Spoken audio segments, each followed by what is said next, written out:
Olá, boa noite. Sejam muito bem-vindos ao Roda Viva. Estamos no ar para todo o Brasil, pela TV Cultura e emissoras afiliadas, e conectados ao mundo em múltiplas telas pelas nossas plataformas digitais. O movimento da escrita, acho que o movimento da própria vida, é um movimento que você faz para vencer a dor. A frase é uma das muitas em que ela consegue, como poucos autores, traduzir em palavras o processo mais profundo da criação literária. Foi graças a essa capacidade de mergulhar que ela cunhou um conceito, quase um gênero, a escrevivência, que pode ser traduzida como a memória escrita da vivência. E que vida! Criada na favela do Pindura-Saia, no centro de Belo Horizonte, ela se formou em letras no Rio de Janeiro, onde lecionou durante muitos anos na rede pública de ensino. A sua obra de escritora foi descoberta tardiamente, nos anos 1990, quando seus textos começaram a figurar nos cadernos negros do coletivo Quilomboje. Demorou, mas seus romances, contos, poemas e ensaios são hoje publicados em vários países. Isso não mudou em nada a sua visão crítica em relação às dificuldades de acesso das mulheres negras ao mercado editorial. Seu mais recente projeto vem no sentido de corrigir esse apagamento histórico. Ela coordena a celebrada reedição da obra de Carolina Maria de Jesus, outra gigante da literatura nacional, para a Companhia das Letras. Para percorrer os becos da memória de uma vida singular, temos a honra de receber no centro virtual do Roda Viva a escritora Conceição Evaristo. Autora, entre outras obras, de Becos da Memória, Olhos d'Água, Ponciá Vicêncio e Em Submissas Lágrimas de Mulheres, é ganhadora do Prêmio Jabuti, o mais importante da literatura brasileira. Graduada em Letras pela Universidade Federal do Rio de Janeiro, ela tem mestrado em Literatura Brasileira pela PUC do Rio e doutorado em Literatura Comparada pela Universidade Federal Fluminense. Sua obra passa pela poesia, o romance, contos e ensaios, sempre com um foco no Brasil esquecido, das desigualdades raciais e da opressão. Para entrevistar a Conceição Evaristo, nós convidamos Ana Cristina Rosa, jornalista e colunista de opinião do jornal Folha de São Paulo. Adriana Ferreira Silva, redatora-chefe da revista Marie Claire. Elisa Lucinda, escritora e atriz. Pedro Henrique França, jornalista, diretor e roteirista. E Paulo Werneck, editor da revista 451 e apresentador do podcast 451. Boa noite, Conceição. Muito obrigada por ter aceitado o nosso convite para estar conosco aqui falando dessa sua carreira tão profícua. Boa noite. Eu que agradeço a deferência do convite e agradeço a acolhida. Conceição, eu queria começar pedindo a sua análise sobre um dos aspectos que eu mencionei nesse nosso texto de abertura, que é desse funil estreito para as mulheres e para as mulheres negras na literatura nacional. Você passou por ele, mas sempre costuma dizer que isso não é um sinal de que ele não exista, é justamente a exceção que confirma uma triste regra. Escritoras como você e Carolina Maria de Jesus enfrentaram essa desigualdade na pele, literalmente. Em uma entrevista há alguns anos, a outra dessas mulheres negras que conseguiram passar pelo funil, a Djamila Ribeiro, você disse que a sua fala estilhaça as máscaras do silêncio quanto a esse assunto. A gente está evoluindo? A própria reedição luxuosa e com o cuidado que merece da obra da Carolina, feita por você, mostra que a gente está evoluindo? Olha, sem sombra de dúvida, eu acredito que nós estamos evoluindo. Agora, o que eu não posso deixar de afirmar é que essa evolução ela não se deu gratuitamente.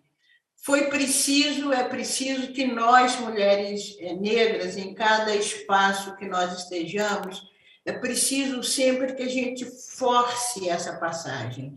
É preciso que a gente empurre essa porta. Então, as nossas conquistas, elas são conquistas muito mais oriundas de lutas. Eu acho que na medida que nós impomos as nossas vozes, que nós reivindicamos esses espaços vão realmente se alargando. Certo, vamos continuar essa conversa agora ouvindo outra gigante da nossa literatura, Elisa Lucinda, por favor.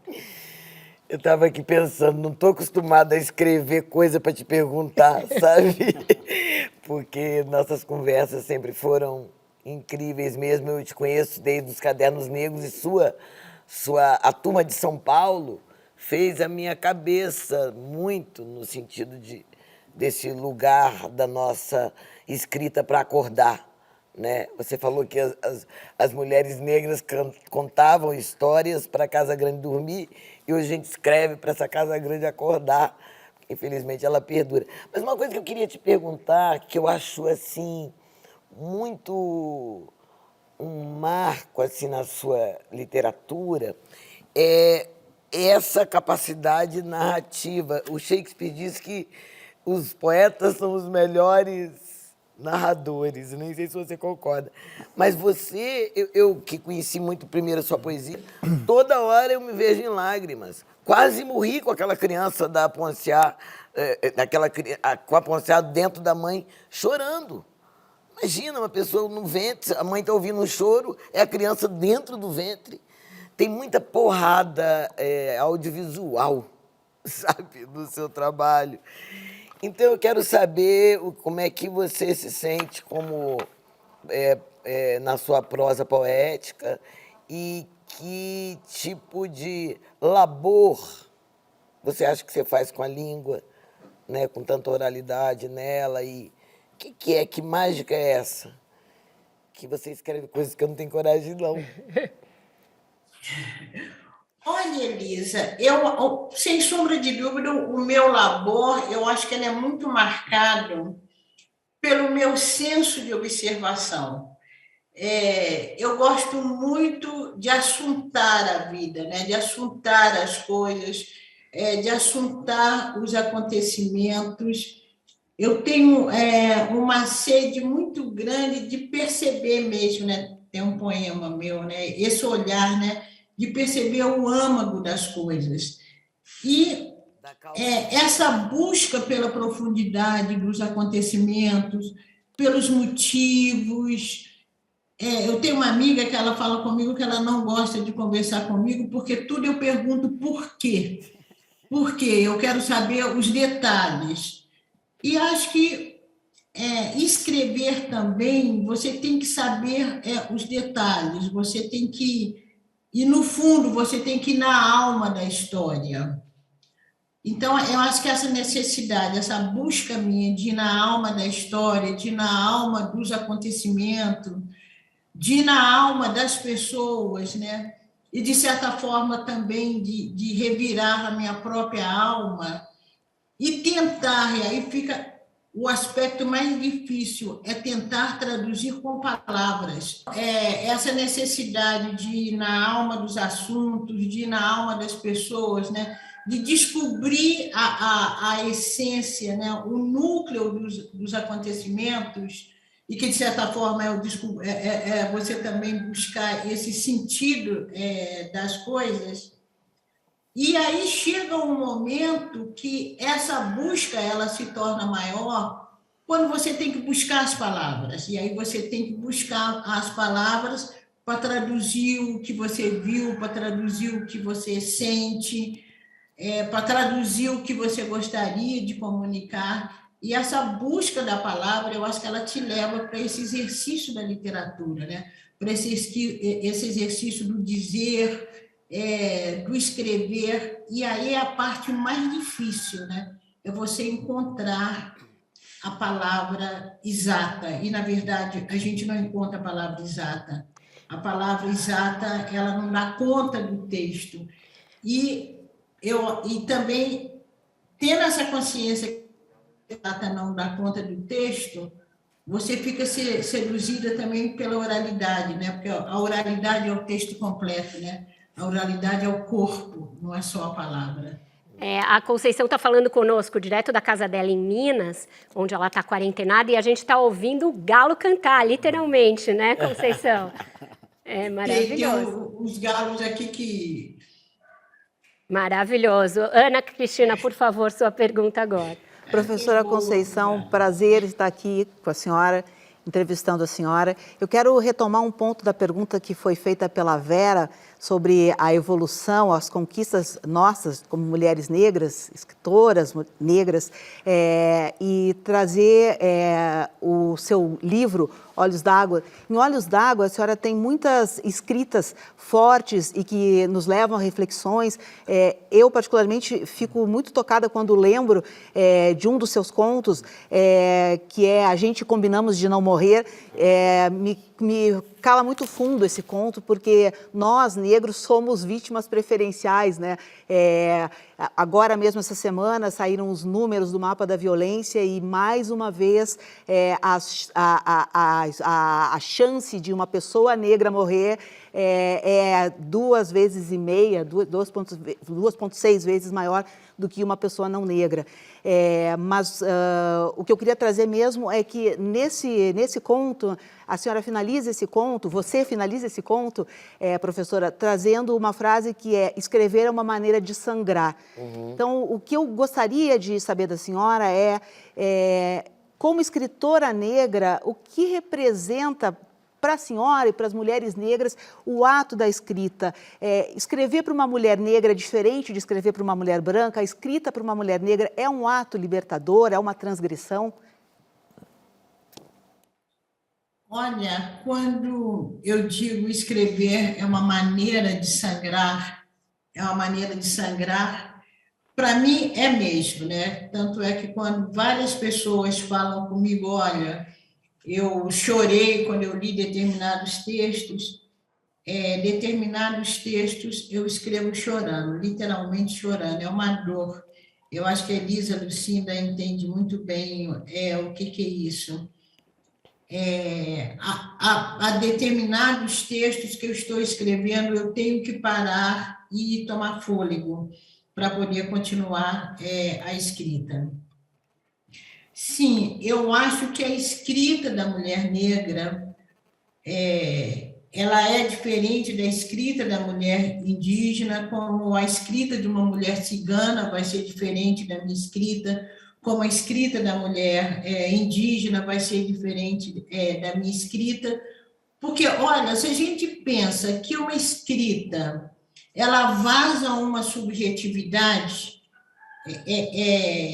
consciente ou inconsciente, eu acho que essas experiências diferenciadas das mulheres, porque quando a gente fala de mulheres, nós estamos falando de várias mulheres, e a mulher negra ela tem uma escrita, ela tem uma vivência diferenciada das mulheres brancas. Eu acho que as mulheres, em determinados momentos, você experimenta sentidos únicos de subalternização, mas em outros momentos, essa subalternização para as mulheres negras, para as mulheres indígenas, elas diferenciam.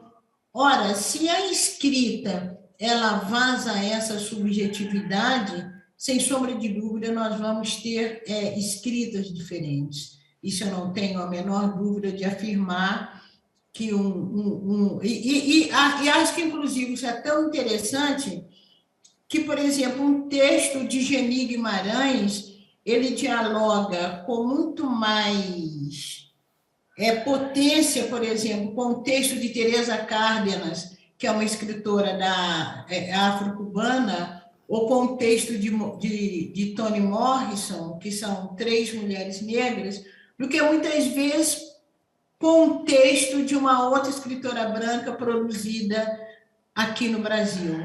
Então, eu acho que há elos, que é justamente marcada por nossa condição histórica de afrodiaspórico, que nos dá essa escrita diferente de mulheres brancas.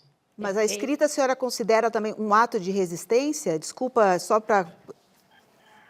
Não, sem sombra de dúvida. Ele é um ato de resistência, e eu acho que no nosso caso ainda, como essa escrita de mulheres negras, elas revelam, inclusive, ou elas buscam, inclusive, marcar ou explicitar uma trajetória histórica da comunidade negra ou da comunidade afrodiaspórica que a história como ciência despreza.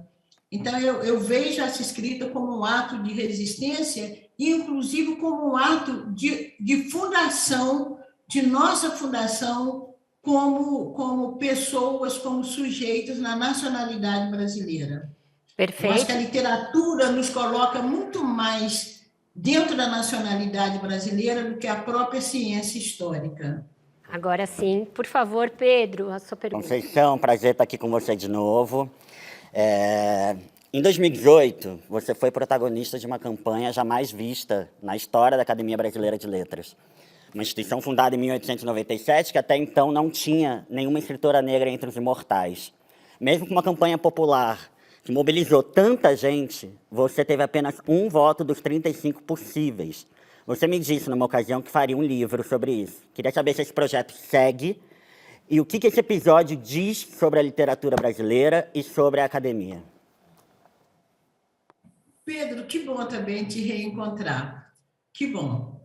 Esse projeto segue, né? Eu tenho assim, vários projetos de escrita e um realmente retomar essa história dessa minha candidatura, que foi uma candidatura sui generis, né? Foi uma candidatura que, inclusive, desconcertou, né, um outro processo de eleição da academia.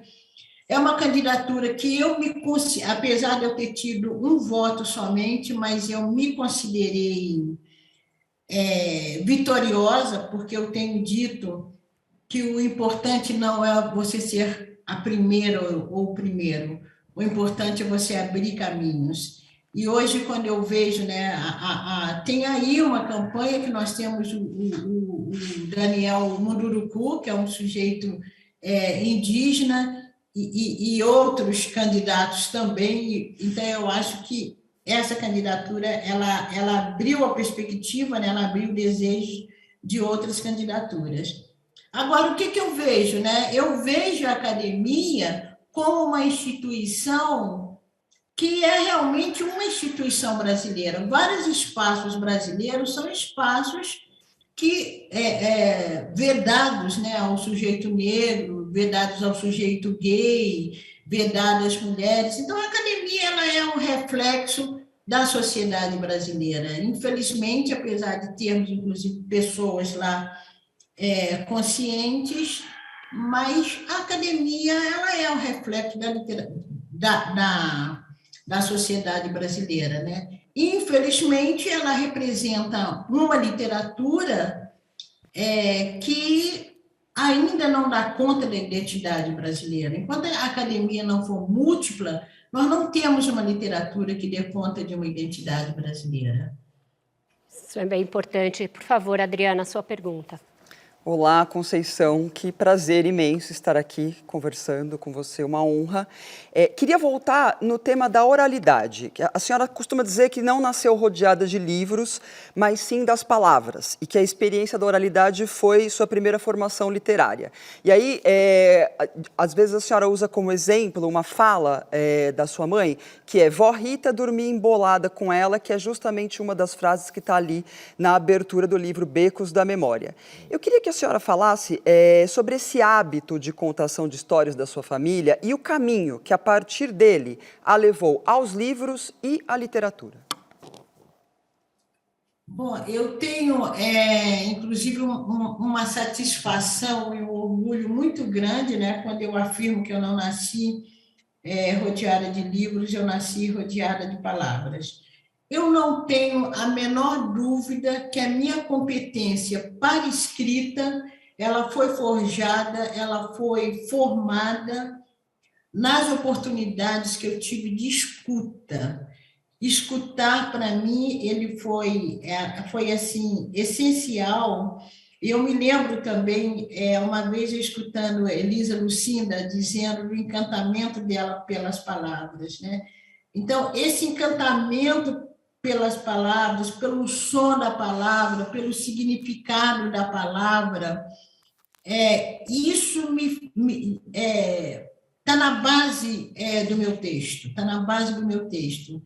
Se eu pudesse pegar a palavra, o som da palavra, a palavra dita, e traduzir isso da forma mais fiel possível para a escrita, eu faria, né? Eu queria realmente transportar essa riqueza da oralidade para a escrita.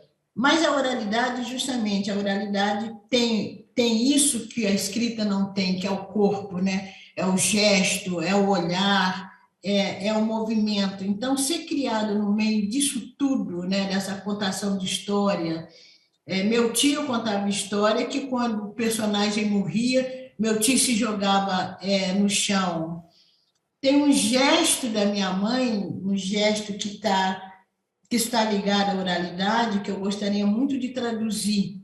Por exemplo, se eu perguntasse para minha mãe hoje, né, agora, mãe, o que a senhora está achando, por exemplo, da saúde no Brasil hoje?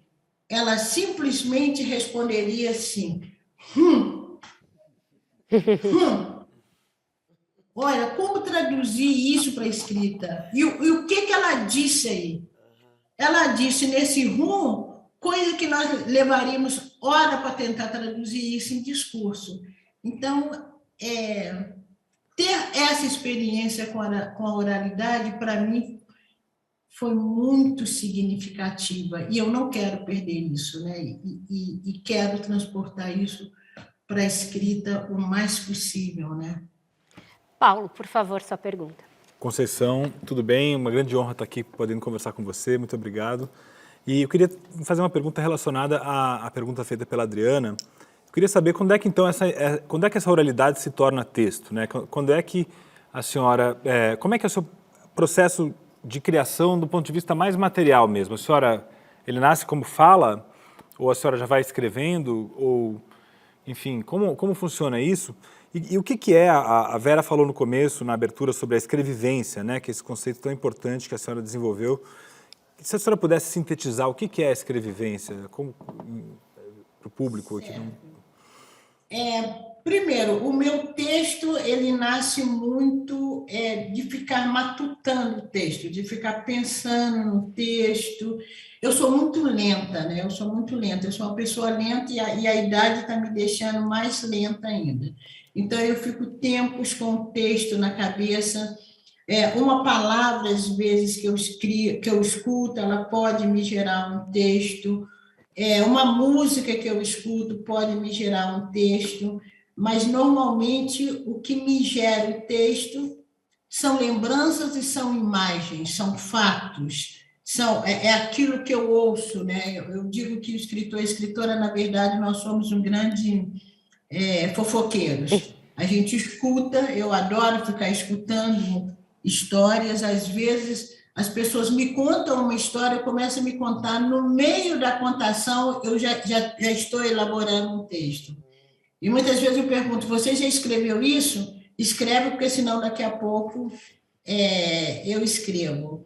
Então, a escrita é muito nessa dinâmica, né? De escutar, de ver, e é numa dinâmica muito da vivência mesmo. Por isso a escrevivência, né? Essa vivência que não precisa de ser uma vivência dinâmica, né? Ela pode ser uma vivência também nesse ato de contemplação. Eu posso estar contemplando a vivência do outro e transformar essa vivência em escrita. E a escrevivência é muito isso, né? É uma escrita que nasce desse compromisso com a vida, né?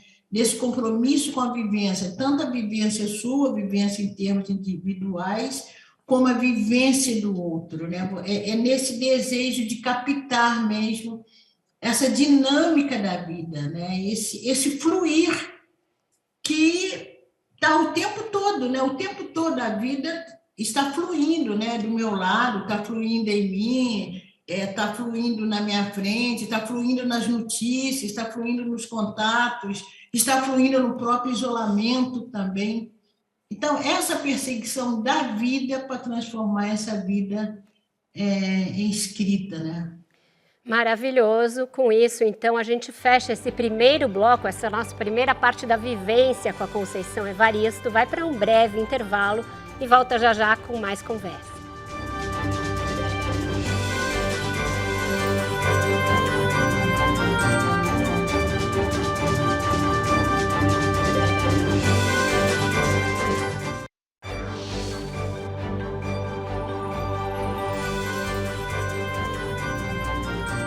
Bradesco. Acredite no futuro.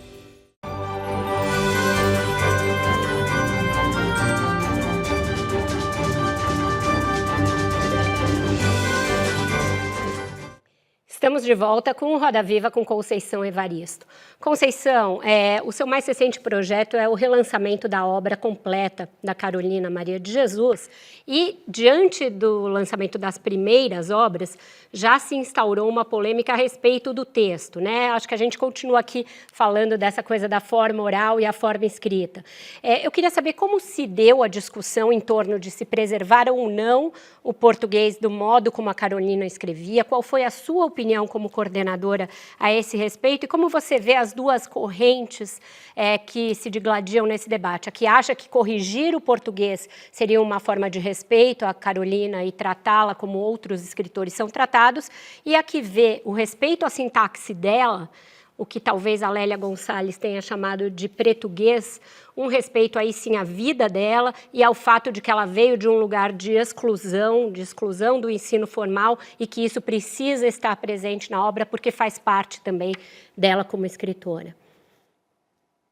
Olha, eu dei muita sorte porque, na verdade, em termos do conselho, do grupo, das outras pesquisadoras, todas nós já tínhamos esse pensamento já elaborado sobre a não intervenção no texto de Carolina, tanto do ponto de vista da ortografia, da gramática e do conteúdo, né? O conteúdo também, o que Carolina escreveu está lá. O que eu vejo essas duas correntes? Né? Uma corrente que defende essa correção, outra corrente que acha que é a nossa corrente, que acha que tem que deixar o texto de Carolina fluir. Eu vejo duas maneiras ou mais maneiras de ler Carolina. Na verdade, o Conselho propõe uma maneira de ler Carolina que é uma maneira talvez nova, por isso que causa esse certo incômodo. Então, eu acho que Carolina ela é múltipla, justamente, ela pode ser lida de várias formas. Agora, o que a gente pensa também nessa maneira que a gente apresentou Carolina? Eu acho que o texto de Carolina é um texto que, para além do conteúdo, para além da literatura, ele possibilita uma série de reflexões. E uma das reflexões que a gente traz é muito essa também. É no sentido de deixar explícito, de ajudar a pensar como as classes populares se apropriam da língua portuguesa. A maneira como nós, como brasileiros, como nós nos apropriamos da língua portuguesa, ela é uma maneira também muito diversificada. Os sujeitos indígenas se apropriam da língua portuguesa de uma forma. O sujeito do interior se apropria de outra forma. O sujeito da capital se apropria de uma outra forma. O jornalista se apropria de uma outra forma. Então, essa maneira diversa de se apropriar da língua portuguesa e que tem, inclusive, muito a ver, né, com a própria condição social do sujeito. Então, a gente queria conservar essa dinâmica de Carolina, como Carolina se apropriou da língua portuguesa. E muito também no sentido de deixar explícito quais foram as formas de letramento de Carolina, né? Como que se dá esse processo de letramento de Carolina, que é um processo muito diverso. Então, a gente queria também deixar isso explícito.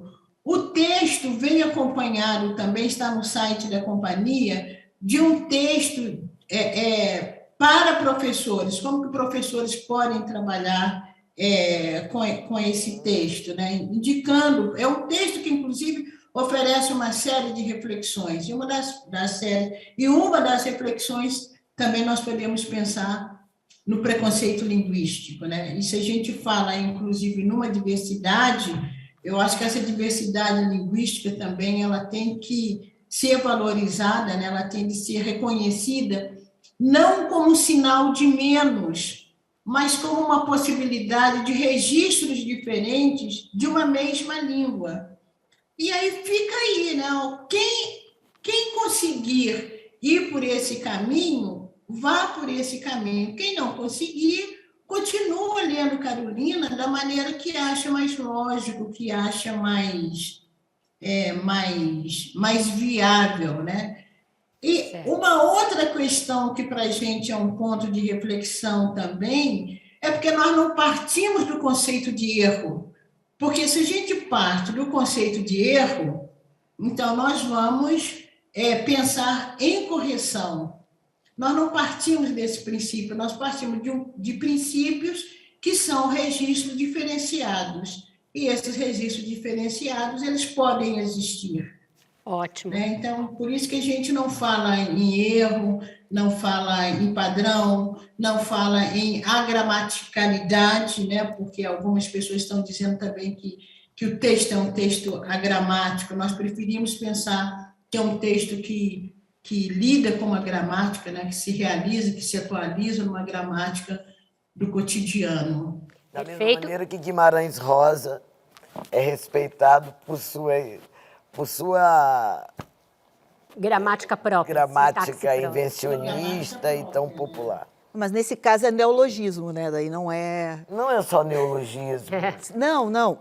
Esse caso é visto como um neologismo. Ah, sim, entendo. Você tem um nome, sim. né? Acho que a Ana... Diga, Conceição. É interessante pelo seguinte, porque tem direito a brincar com a língua, ou a modificar a língua, ou criar neologismo, aquele sujeito que é considerado conhecedor da norma culta da língua que a gente tem dito da norma oculta, né? Ora, então, o que o Guimarães Rosa cria é neologismo. Mas quem sabe também, quem é mineiro e está acostumado com o linguajar mineiro, sabe que nem tudo que Guimarães criou foi neologismo, né? Tem um linguajar mineiro ali. Então, até para você brincar com a língua, determinados saberes, né? Como julgam que Carolina não tinha esse saber, então ela não tem nem essa liberdade. O que o Carolina cria não é considerado como neologismo, é considerado como erro. Então, se a gente parte do conceito de erro, aí é uma outra leitura que vai ser produzida, né? E que a gente não apaga a possibilidade dessa leitura ser produzida, não. Essa leitura ela pode ser produzida, mas o Conselho optou por uma outra produção de leitura, de entendimento do texto de Carolina Maria de Jesus. Maravilhoso. Ana Cristina, por favor. Professora, eu vou aqui me policiar e tentar vencer o meu hábito de chamar todo mundo que eu referencio, respeito e que tem um pouco mais de idade do que eu de senhora. Então, você fez referência no bloco anterior, que costuma contemplar a vivência do outro e trazer e traduzir isso para a sua obra, né? Nós todos estamos vivendo os meses, agora os anos, né, já mais disruptivos das nossas vidas. A gente está trancado em casa, isolado, afastado do outro.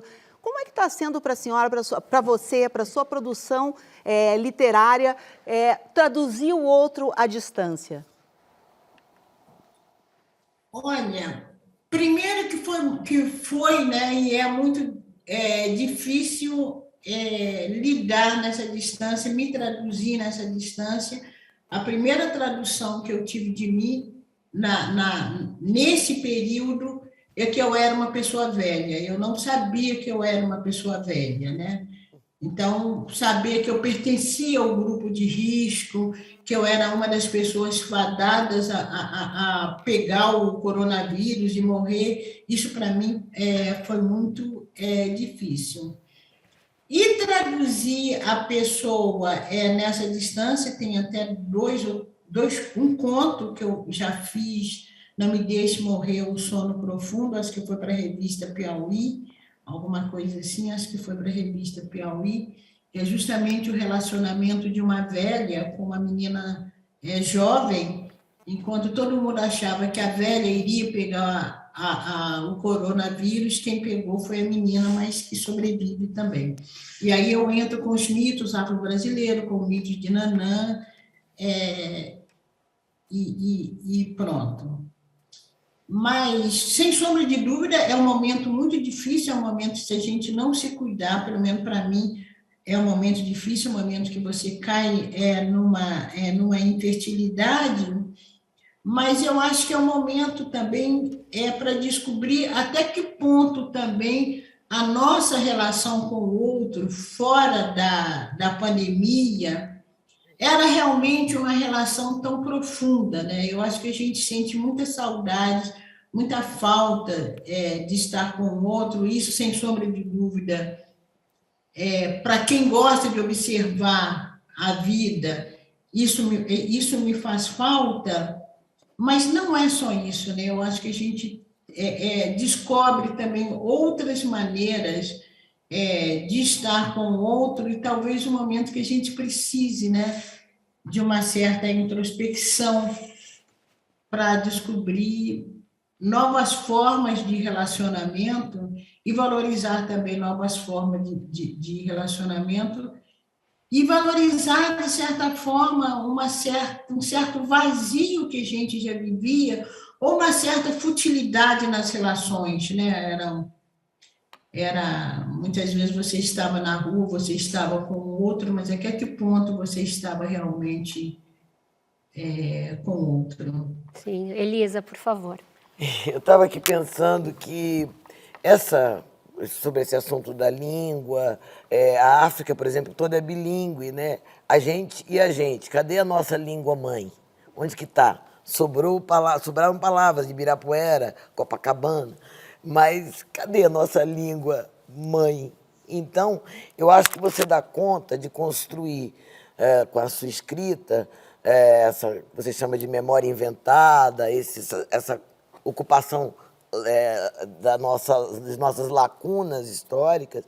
Acho que você também dá conta de uma subjetividade que junto com essa língua, é muito diferente o que você faz. Eu estou falando tudo isso para dizer que você, acho que dá conta dessa pesquisa mesmo, eu também faço isso, quero escrever esse brasileiro que a gente é, que acho que nós também somos herdeiros da Semana de Arte Moderna, do Oswald, de gente que procurou.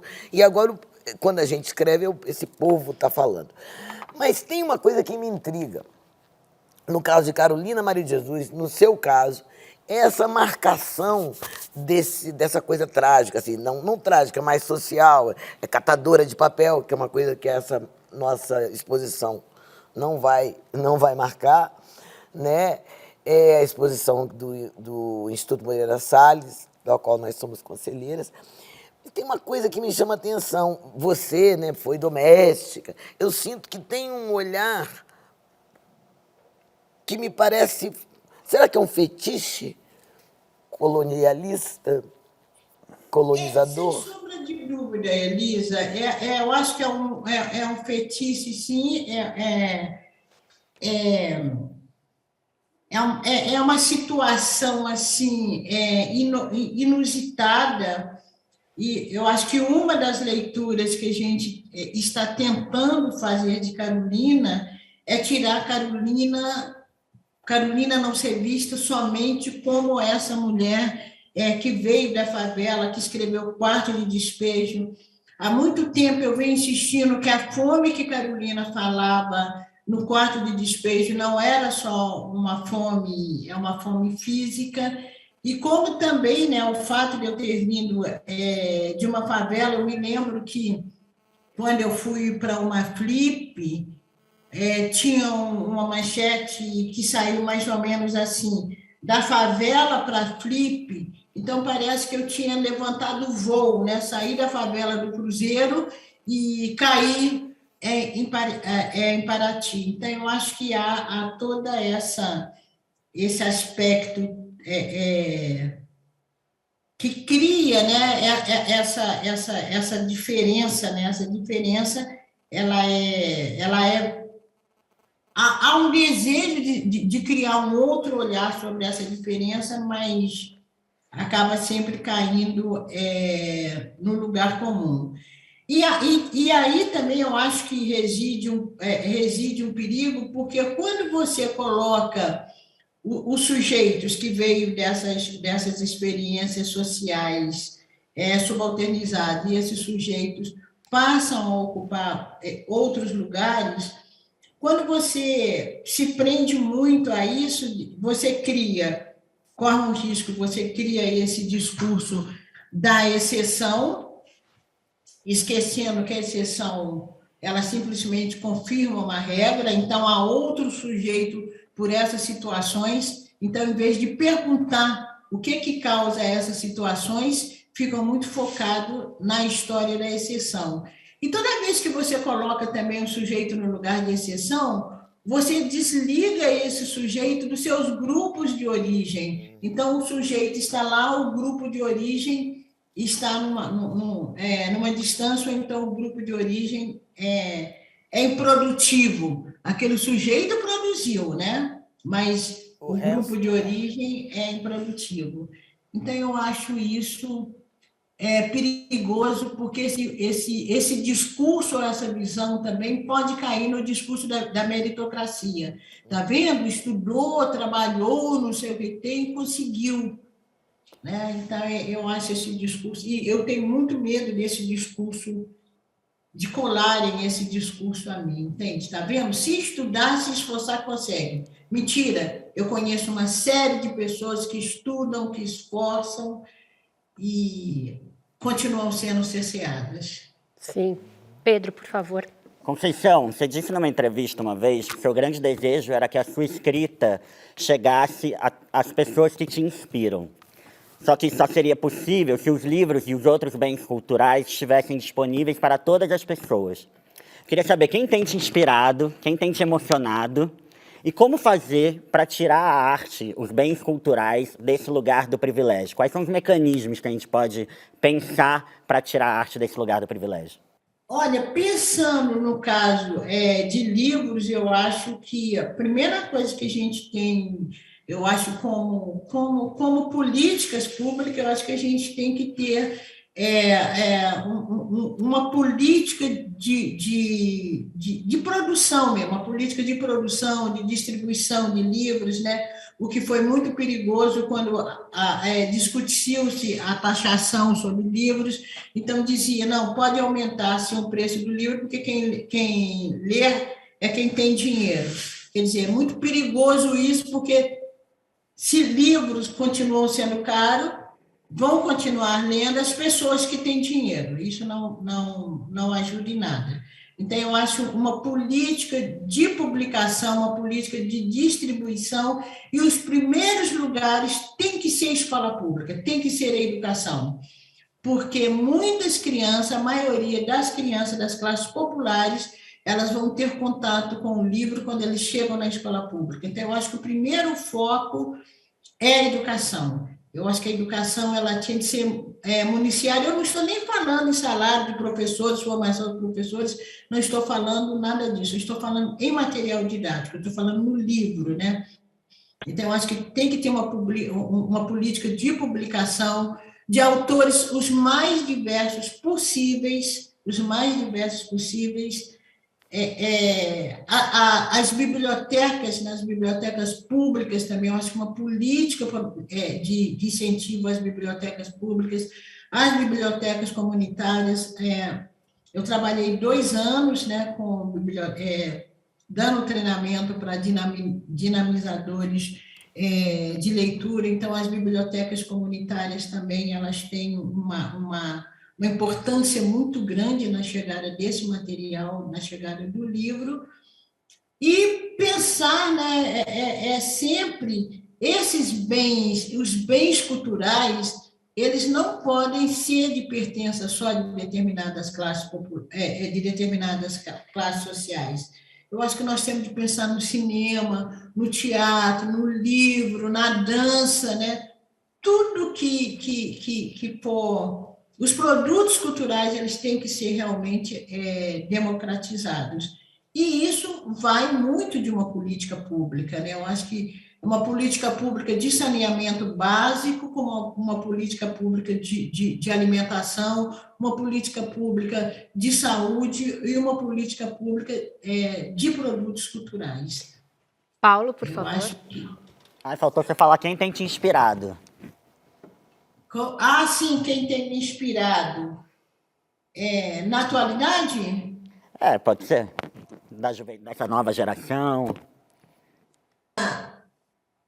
A nova geração, eu fico muito feliz. Eu acho que nós hoje temos uma nova geração de estudantes, de pesquisadores. Por exemplo, o meu trabalho com o Conselho Consultivo agora da Companhia das Letras foi muito interessante. São pesquisadoras, jovens pesquisadoras, que estão aí num trabalho sério, num trabalho comprometido, trazendo outras perspectivas de leitura, e nós temos também outras perspectivas políticas também. Não posso deixar de lembrar aqui principalmente das mulheres, que a gente acompanha mais de perto, né? Mulheres jovens que estão na política. Eu estou falando também numa política partidária, numa política eletiva, né? O papel dessas mulheres também de pensar uma nova política, de pensar uma política mais democrática possível. Então, tem um momento que eu participo, que eu gosto muito, que é o Congresso de Pesquisadores Negros. Então, a gente vê meninos e meninas, né? Eu falo que eu tenho uma idade que eu posso chamar todo mundo de meninas. Então, nós vemos meninos e meninas muito jovens, né? Pesquisadores, estudantes. Então, a gente vê uma juventude negra que está sendo morta, né? Uma juventude negra que se perde pelo caminho, mas a gente vê uma juventude negra que está aí também, né? Tomando outros rumos, fazendo outras exigências.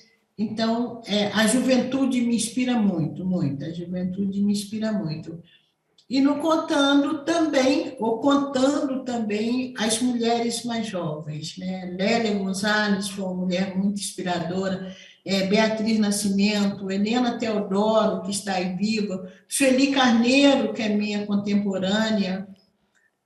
Então, a gente diz, né, os nossos passos vêm de longe, e os nossos passos vêm de longe, e os nossos passos vão continuar com a juventude que está aí e que está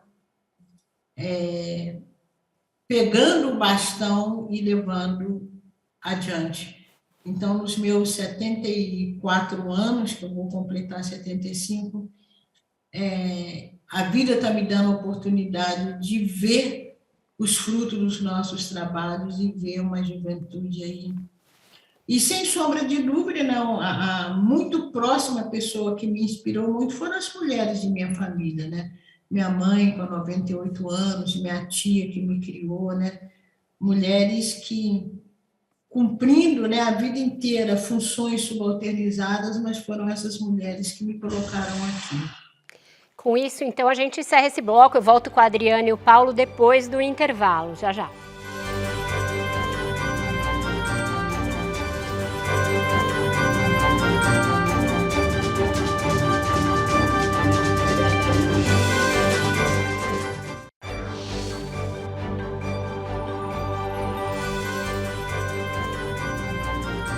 Bradesco, acredite no futuro.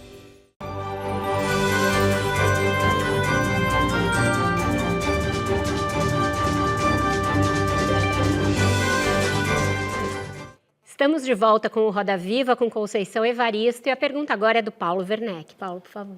Conceição, nesse trabalho com a Carolina, você tomou contato com outro tipo de escrevivência, que era da própria Carolina, quer dizer, você entrou na intimidade de uma escritora, nos manuscritos, né? Algo que os leitores não costumam ter acesso.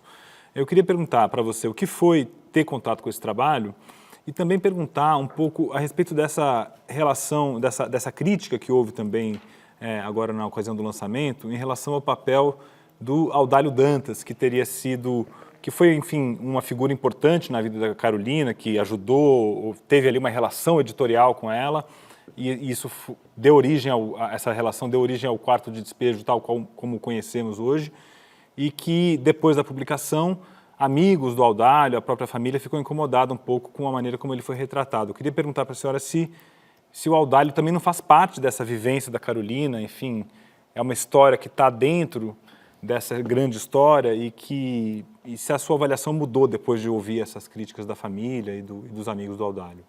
Olha, a minha avaliação, eu não fiz nenhuma avaliação da presença de Audálio ou não na vida da Carolina. O que nos interessava era a Carolina, o que nos interessava e o que nos interessa é a escrita de Carolina.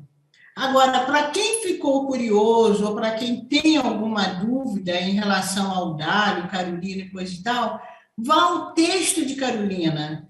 Quem vai falar de Audálio, quem apresenta Audálio, não foi o conselho, é o texto de Carolina. E quem tiver dúvida, inclusive, pode ir aos originais de Carolina. Então, como Carolina fala de Audálio, Carolina fala da política, Carolina fala de Adhemar de Barros, Carolina relata o encontro dela com Brizola, que é interessantíssimo. Então, toda curiosidade, é preciso que as pessoas... É preciso ir ao texto. Acho que é o texto de Casa de Alvenaria, a escrita de Carolina, que vai sanar todas as dúvidas ou que vai despertar mais curiosidade. O Conselho não tem nenhuma gerência sobre isso, porque não foi o Conselho que escreveu o texto de Carolina. O Conselho publicou o texto de Carolina. E o Conselho buscou apresentar Carolina. O que nos interessa é Carolina, entende? É Carolina com a escrita dela e com tudo que a escrita dela abarcou. Entrar em contato com a escrevivência de Carolina também é justamente entrar em contato, né, com um dos aspectos que a escrevivência tem. A escrevivência ela não é só uma escrita de si, apesar de ser um diário, de ser em primeira pessoa, mas o texto de Carolina é um texto que traz um sujeito coletivo, na medida que é uma experiência, uma mulher que relata uma experiência, mas que é uma experiência que abarca as experiências da condição de vida de várias mulheres e de várias mulheres negras brasileiras, não só brasileiras, como também de mulheres subalternizadas pelo mundo inteiro. Adriana, por favor. Conceição, você tem uma longa trajetória no ativismo, tanto no movimento negro como no ativismo literário. Quando você, por exemplo, pagou para lançar os seus primeiros livros, ou quando você se junta a um manifesto que critica a programação da principal festa literária do Brasil, que é a Flip, ou se candidata a uma vaga na Academia Brasileira de Letras, né? Tudo isso a gente pode chamar de um ativismo. Eu queria saber como é que você concilia essa sua atuação política como ativista com a preocupação com o que você chama de arte da palavra, que é a literatura. Olha, não é difícil conciliar, porque esse ativismo, e aí eu vou preferir dizer até esse compromisso com o entorno, esse compromisso com o coletivo, eu sou formada dentro disso, né? A Elisa Lucinda Traí, ela se lembra que nos meados dos anos 80, nós estávamos no Rio de Janeiro, eu não era conhecida, a Elisa Lucinda já tinha uma certa proeminência, mas nós estávamos no coletivo de escritores negros, reunindo no IPCN e fazendo as nossas apresentações nas bibliotecas públicas, nos presídios, nas escolas, nas associações de moradores. Então, esse estar no coletivo é um estar que me formou. Então, eu nunca entro em conflito, né? O meu texto é um texto também oriundo dessas experiências, é um texto oriundo dessa palavra do coletivo, né? Dessa formação do coletivo. Então, quando eu estou lidando com a palavra, quando eu estou criando um texto, eu não me desvencilho disso que eu sou, né? Eu não me desvencilho dessa escola, né? Dessa tradição que eu trago, que é essa tradição dessa vivência no coletivo, independente de ser de movimento negro, ou movimento de mulheres ou não, né? A própria experiência familiar. A experiência do negro é uma experiência coletiva, né? Eu acho que o quilombo está aí como uma praxis, né? Como um paradigma. E aí, quando a gente fala de quilombo, estamos pensando em Beatriz Nascimento, não é só o quilombo como reunião, como lugar de africanos escravizados que fugiam. Não, o quilombo é o carnaval, o quilombo é a associação de moradores, o quilombo é o grupo de vizinhos, né? São esses espaços que o sujeito busca o coletivo ou está no coletivo para se fortalecer. Eu queria continuar mais ou menos nessa seara e voltar ao que o Pedro perguntou sobre a Academia Brasileira de Letras, Conceição. Quando esteve aqui no ano passado, a Nélida Pinhon foi questionada a respeito da escolha do Cacá Diegues em detrimento da sua candidatura. E ela respondeu com uma coisa muito que causou espécie aqui a nós entrevistadores, dizendo que você não mandou um telegrama para os demais acadêmicos apresentando a sua candidatura.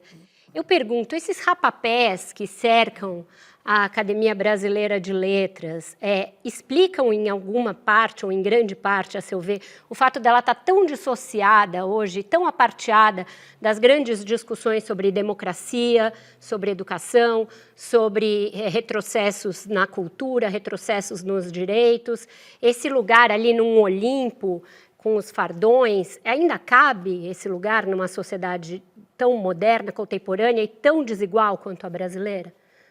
Olha, eu acho que, com todo o respeito que eu tenho à academia, porque se eu não tivesse esse respeito, quando foi ventilada a minha candidatura, que é uma candidatura que ela nasceu de dentro para fora, não, de fora para dentro, eu não sabia, inclusive, que o meu nome estava sendo lançado quando uma jornalista me procurou.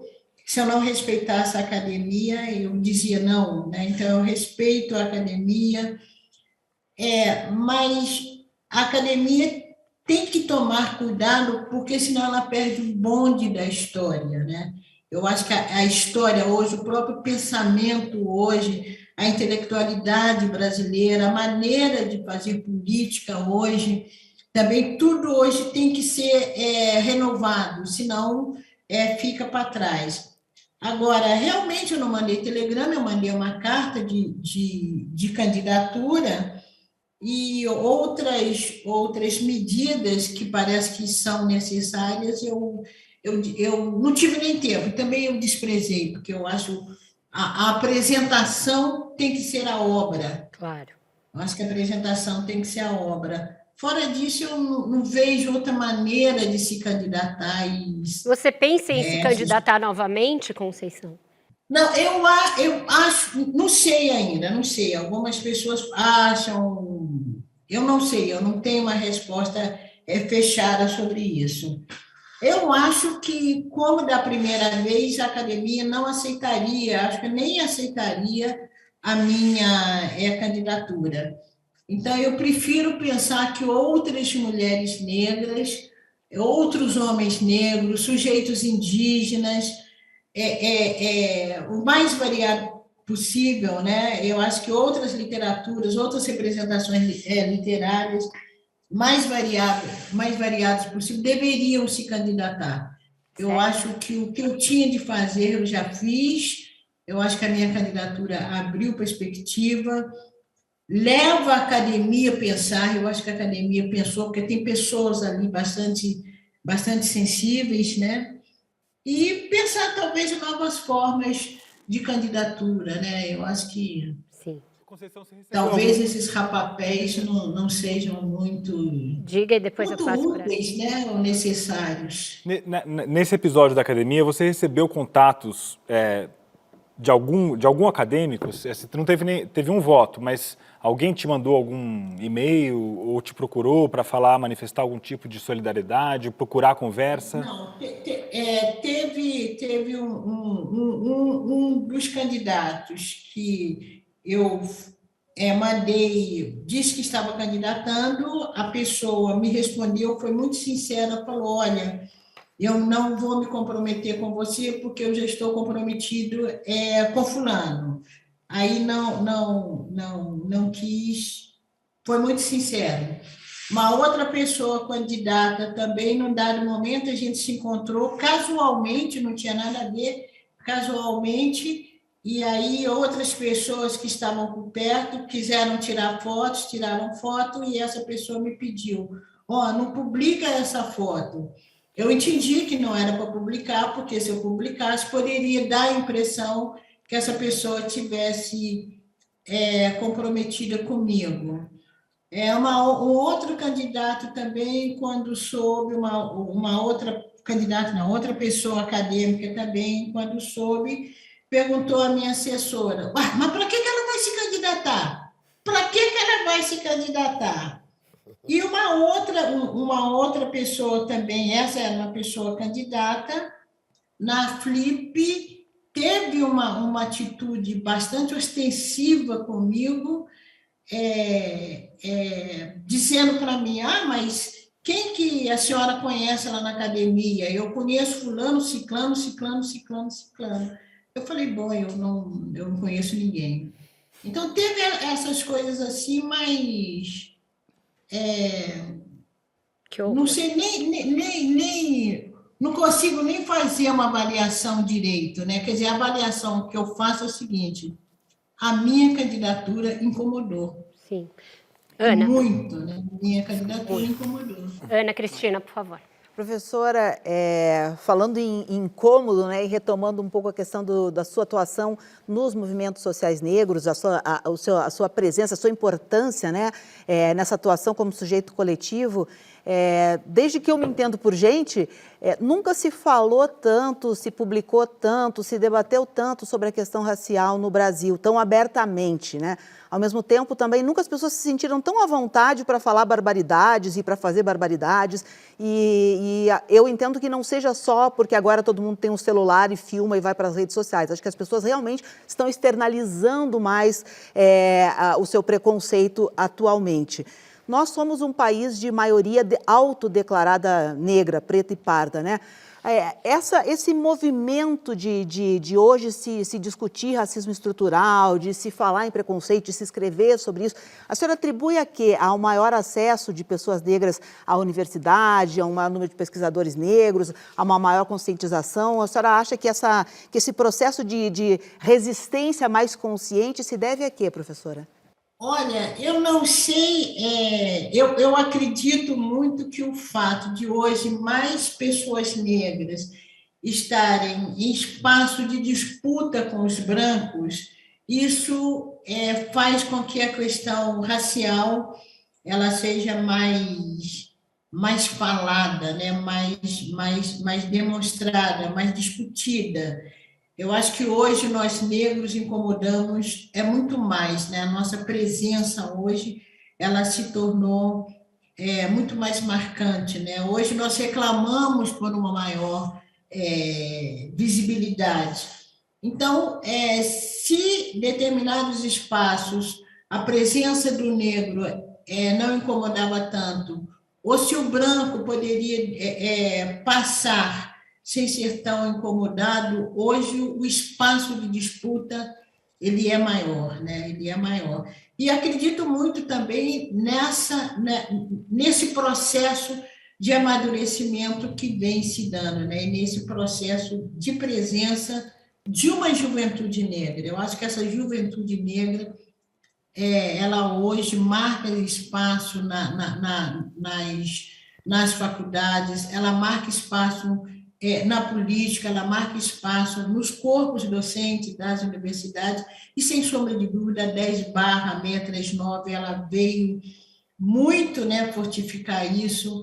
As ações afirmativas com a presença das pessoas negras nos cursos universitários, isso tudo, sem sombra de dúvida, cria, né, uma ambiência de discussão e uma ambiência de posição, né? O movimento negro, durante muito tempo, nós fomos um movimento reivindicativo, né?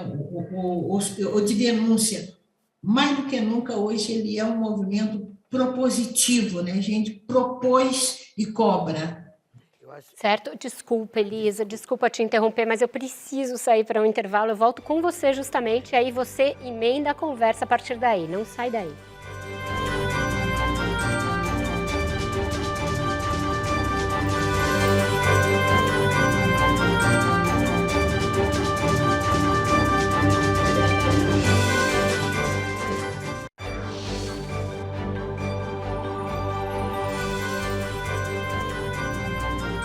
Bradesco, acredite no futuro.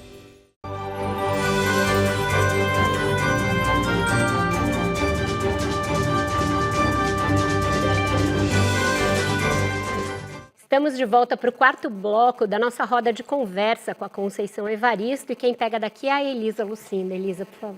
Conceição, eu acho que você é muito moderna para a Academia Brasileira de Letras, sabe? É isso, e eu acho que ainda o fato de você ser quem você é, que é tão novo, de uma certa forma, para a literatura brasileira oficial, ficam com dificuldade onde vão te colocar. Eu me lembro de uma mulher que falou assim, logo que você ficou mais conhecida, falaram para mim assim, uma mulher falou para mim assim, estou procurando o livro de Conceição Evaristo. Eu falei, Evaristo? Ela disse, o pai não é francês? Que é uma viagem, a pessoa precisa colocar você num lugar que ela considera de respeito. Então, assim, considerando, uma coisa que eu fiquei pensando, considerando que o capitalismo, eu acho que tem uma burrice no capitalismo, que ao excluir os negros, eu chamo de burrice, não sou economista, mas é estranho, você tem menos pessoas dignas, menos pessoas vivendo com capacidade de participar dos ganhos culturais de uma sociedade, você tem menos lucro, que é o grande lance, o grande coração do capitalismo.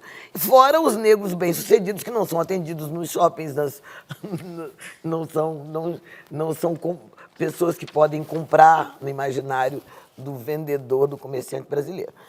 Bom, dito isso, eu fico pensando como você, que um dia me ensinou isso, quero que você ensine para o Brasil, eu tinha visto tudo isso, mas eu não tinha visto com a clareza fundamentada nos nossos mitos. Você falou da diferença dos mitos ocidentais, não sei se você se lembra, e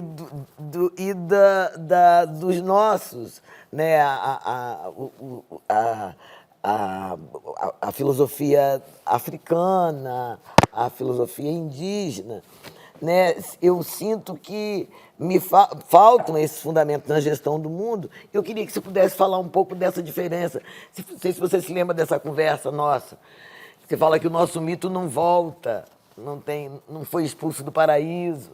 Então, vou tentar ser bem rápida e vou voltar, inclusive, à questão, um dos aspectos quando a gente pensa a escrevivência.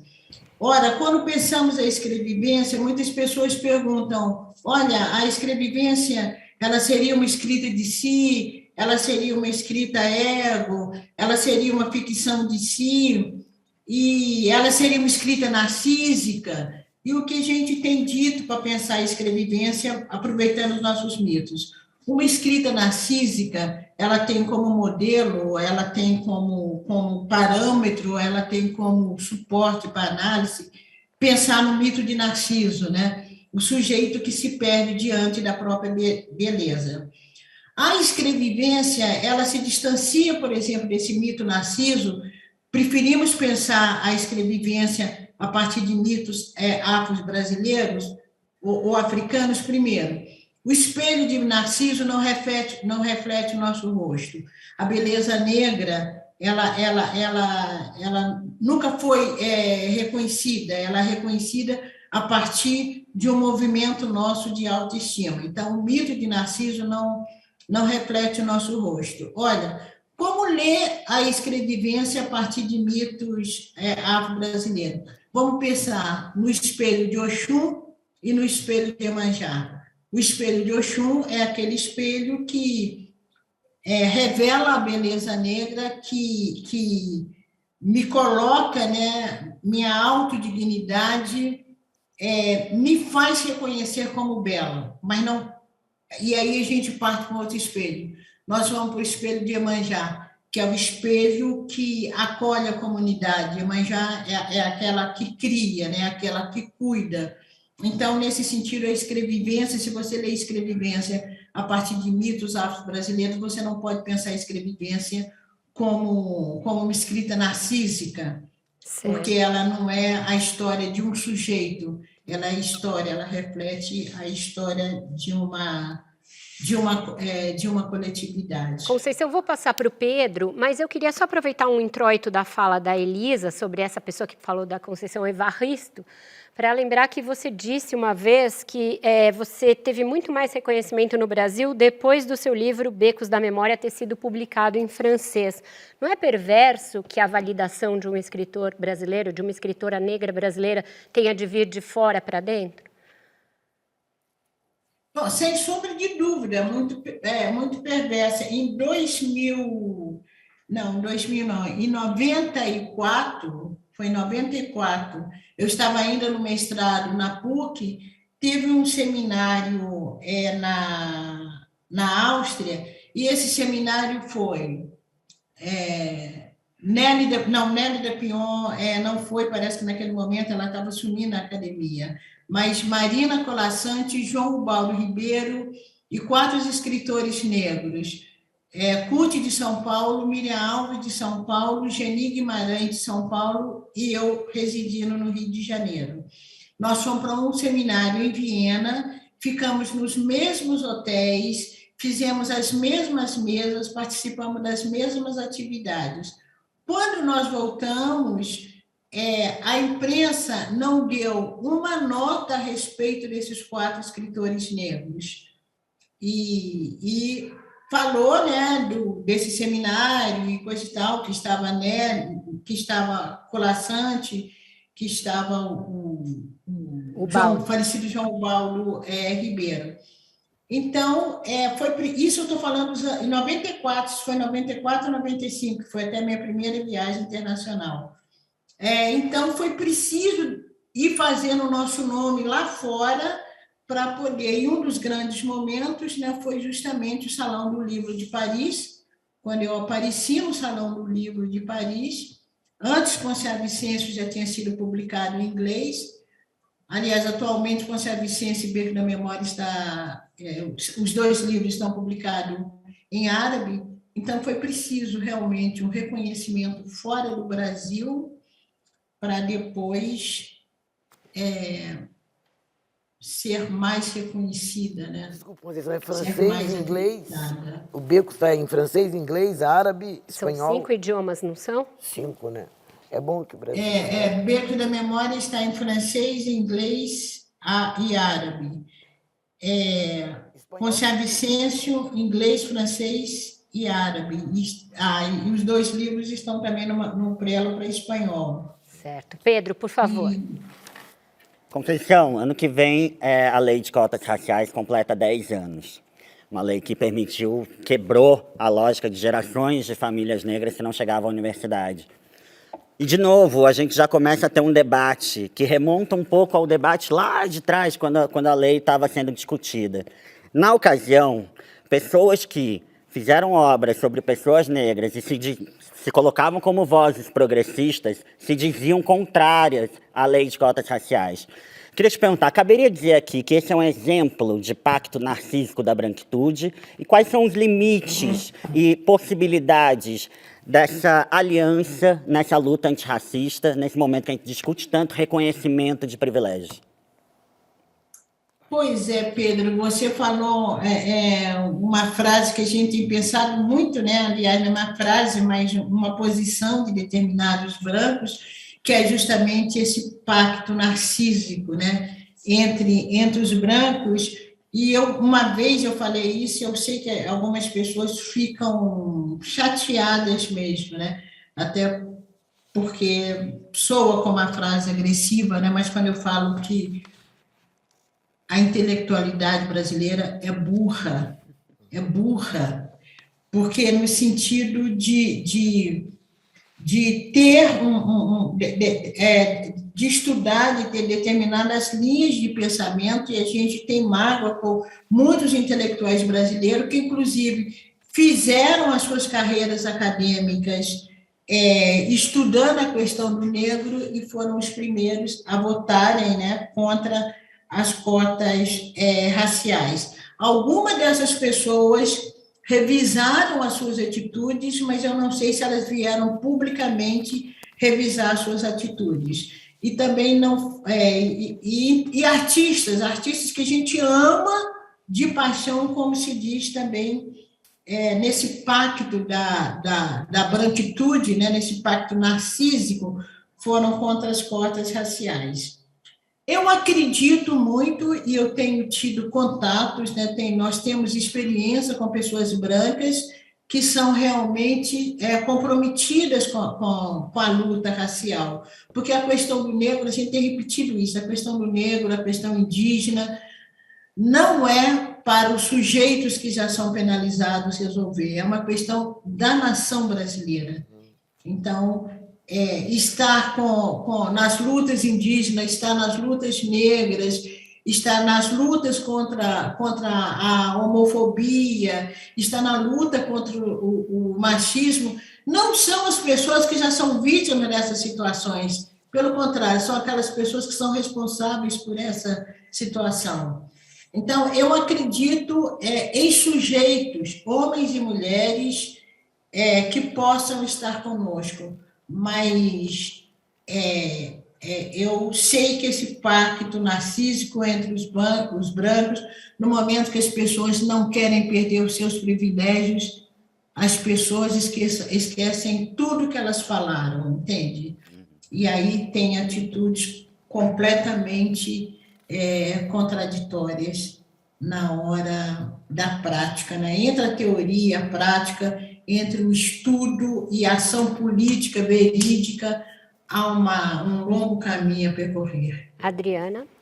Eu tive a oportunidade de entrevistá-la há umas 3 semanas para falar justamente da abertura da exposição da Carolina Maria de Jesus e do lançamento da obra. E aí você falou muito sobre quando teve o primeiro contato com a obra de Carolina Maria de Jesus, na década de 60 ainda, além do Quarto Despejo, que foi um livro que, inclusive, influenciou a sua mãe a escrever um diário.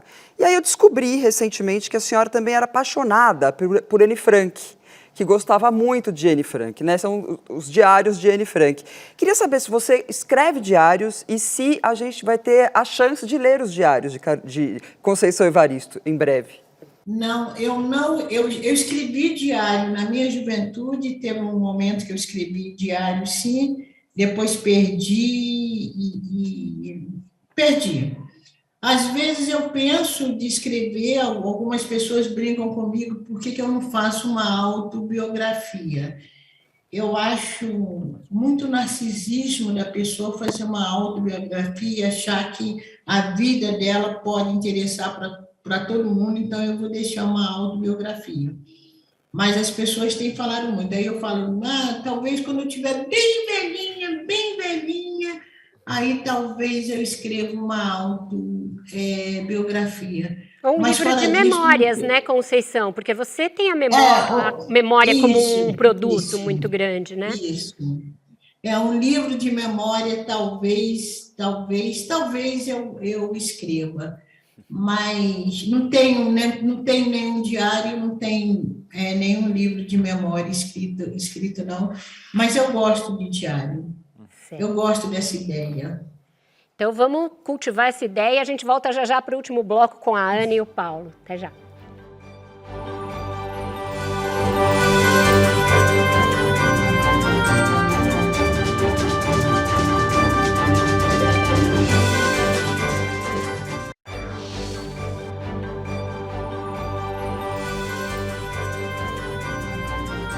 Bradesco, acredite no futuro.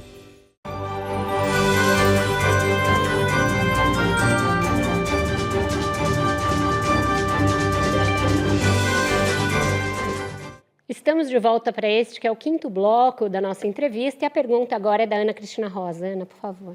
Professora Conceição, a senhora começou a publicar nos Cadernos Negros, como já foi dito aqui. Houve um momento também lá atrás que a senhora saiu a vender suas publicações, né, investiu, fez um investimento próprio, se endividou, enfim, começou em pequenas editoras, quase gráficas, como a gente diz. Como é que é? Hoje a senhora está numa condição diferente, diferenciada, ótimo.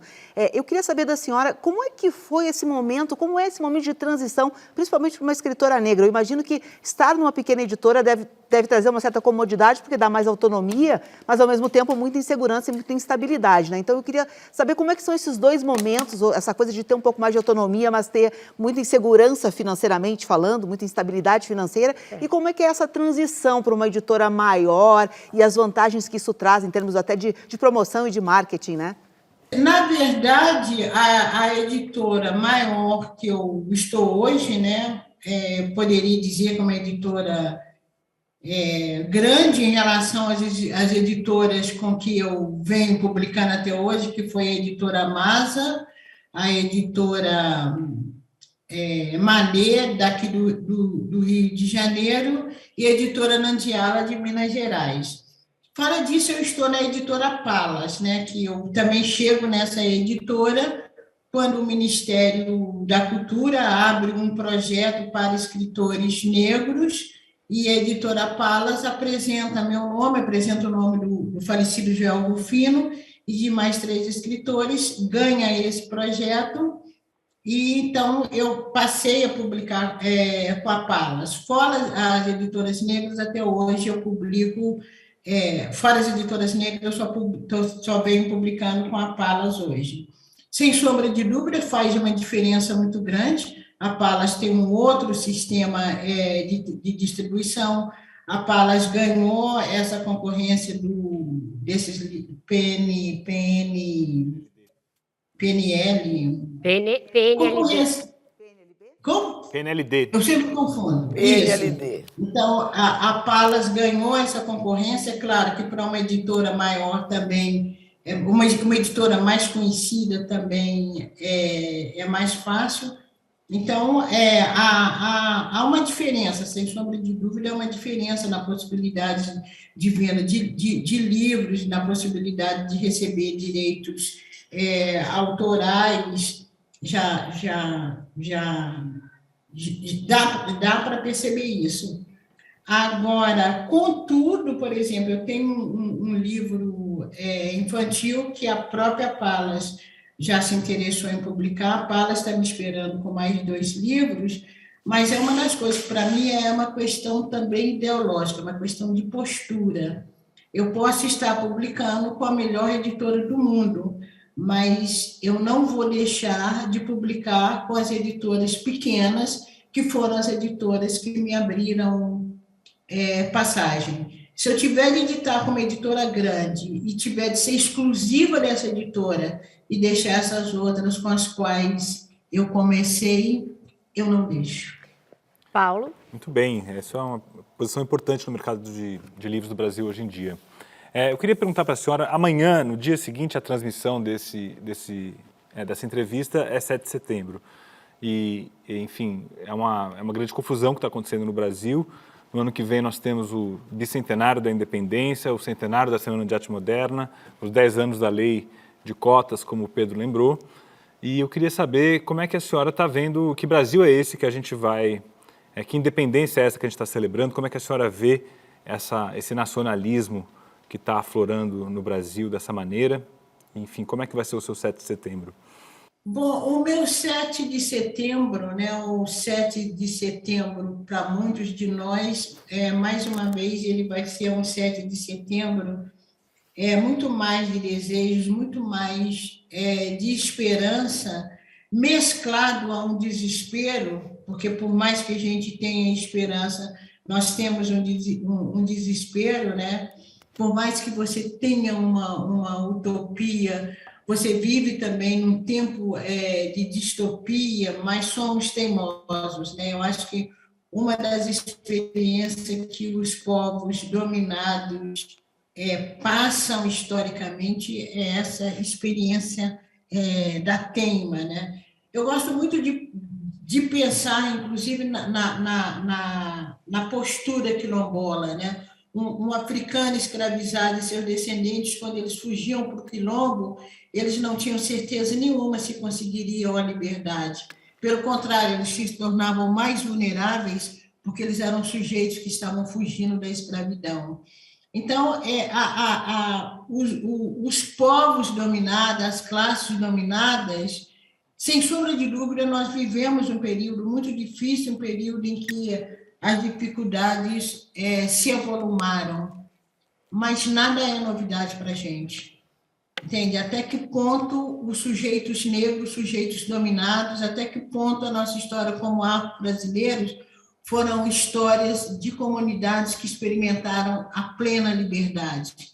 Porque quando a gente pensa numa plena liberdade, nós pensamos em direito à vida, né?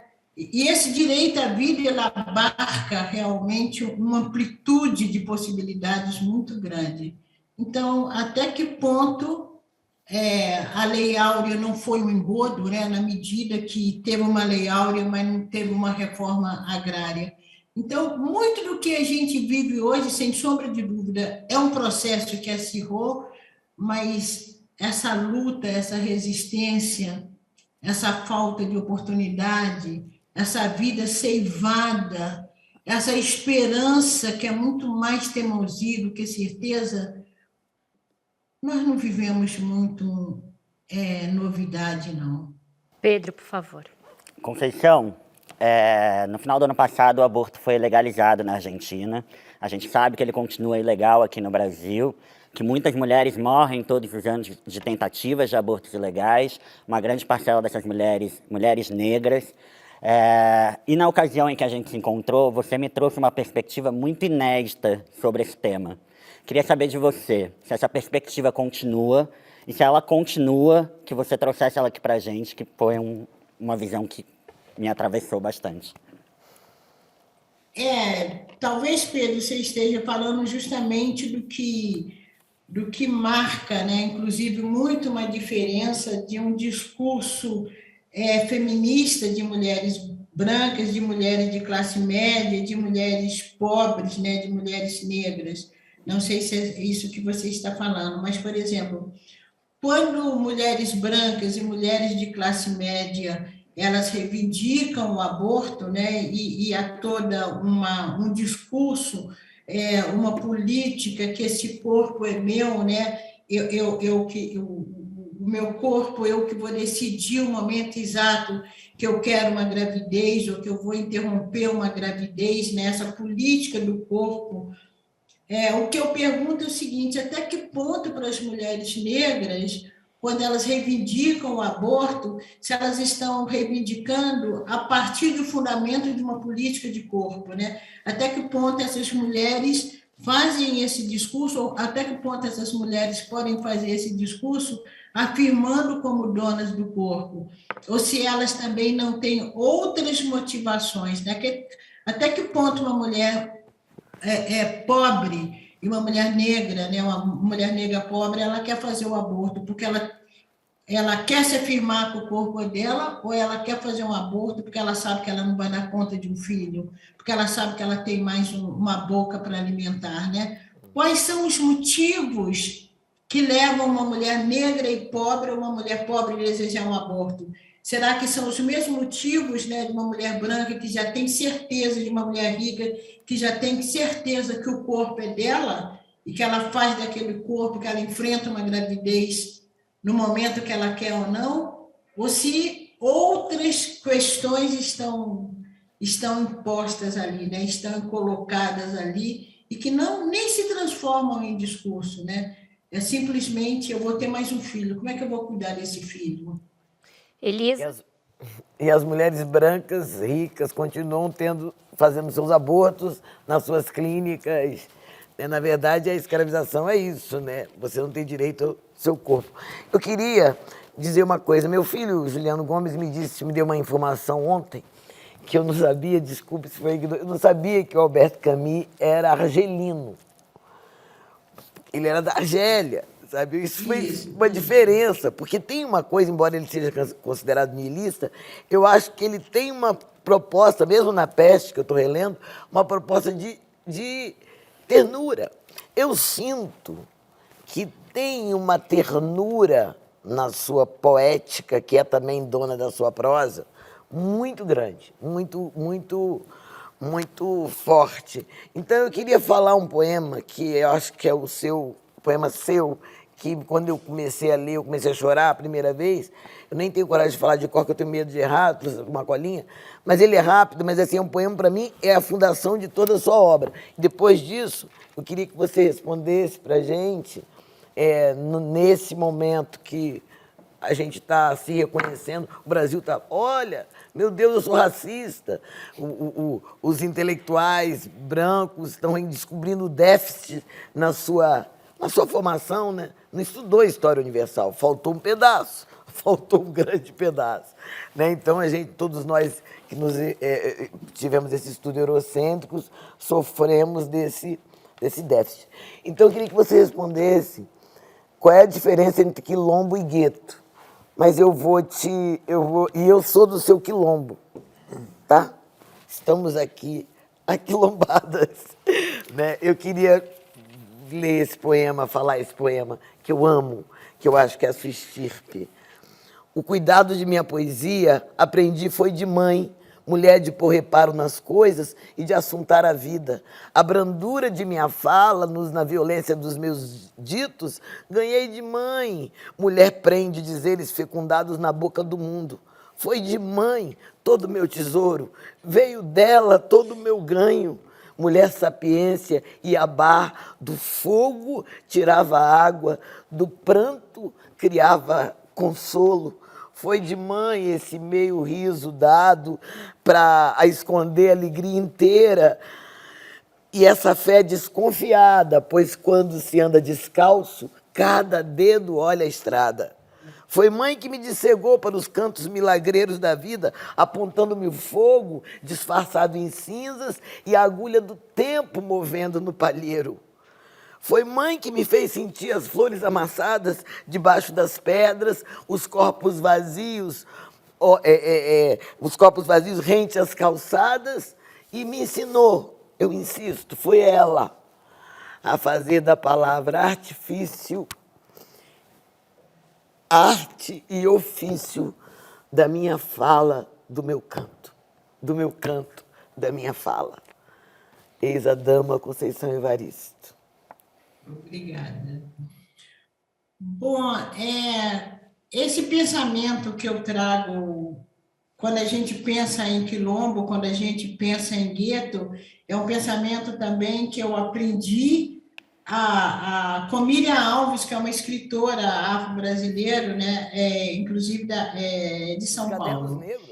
E Miriam responde isso, né? A Miriam pensa nessa diferença entre quilombo e gueto, é uma diferença que eu aprendi a pensar com ela também, a partir de uma acusação de que nós negros criamos guetos, Então, eu não estou pensando nem nesse momento histórico e doloroso da comunidade judaica, não. Eu estou pensando nesse gueto que nós somos acusados de criar, que toda vez que determinados grupos subalternizados se organizam, se fortalecem para enfrentar uma dificuldade, esses grupos são acusados de que estão formando guetos. Então, quando as pessoas negras se organizam, ou quando os dominados se organizam para se fortalecer, eles são falam que eles estão guetizando, né? Então, falaram muito isso. Falar de literatura negra não é guetizar. E eu aprendi com Miriam o seguinte: gueto é o lugar para onde eles nos empurram, e o quilombo é o lugar que a gente escolhe ir, é o espaço que a gente escolhe para viver, para se organizar. Então, quilombo é uma escolha. Gueto é quando te expulsam de determinados espaços. O quilombo não, o quilombo você escolheu para ir, você escolheu para se organizar. E, mais uma vez, lembrando que eu estou usando gueto nesse sentido, quando as pessoas acusam grupos que estão se organizando para a defesa.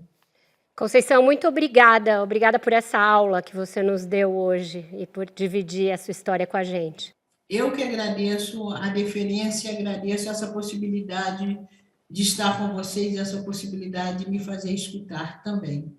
E é isso, infelizmente o nosso tempo chegou ao fim. Eu agradeço imensamente a Conceição Evaristo por essa entrevista e também a essa bancada maravilhosa, Adriana Ferreira Silva, Ana Cristina Rosa, Elisa Lucinda, Paulo Werneck e o Pedro Henrique França. Agradeço sobretudo a você pela sua audiência. Amanhã, como disse o Paulo, é dia 7 de setembro, feriado nacional que deveria servir para a reflexão das nossas profundas mazelas sociais, mas está sendo usado para gestar um movimento de conotação antidemocrática, que pode aprofundar a crise institucional na qual nós estamos mergulhados. O Brasil real está longe dessa estridência política. Ele é vivido diariamente por brasileiros como os retratados nas obras de escritores como a Conceição Evaristo, que escancaram as desigualdades de gênero, de raça e de oportunidades. Esta, sim, é uma contribuição valiosa para que busquemos a plena independência do Brasil. Vocês ficam agora com o Senhor Brasil e o Roda Viva volta na próxima segunda-feira, às 10 da noite. Até lá!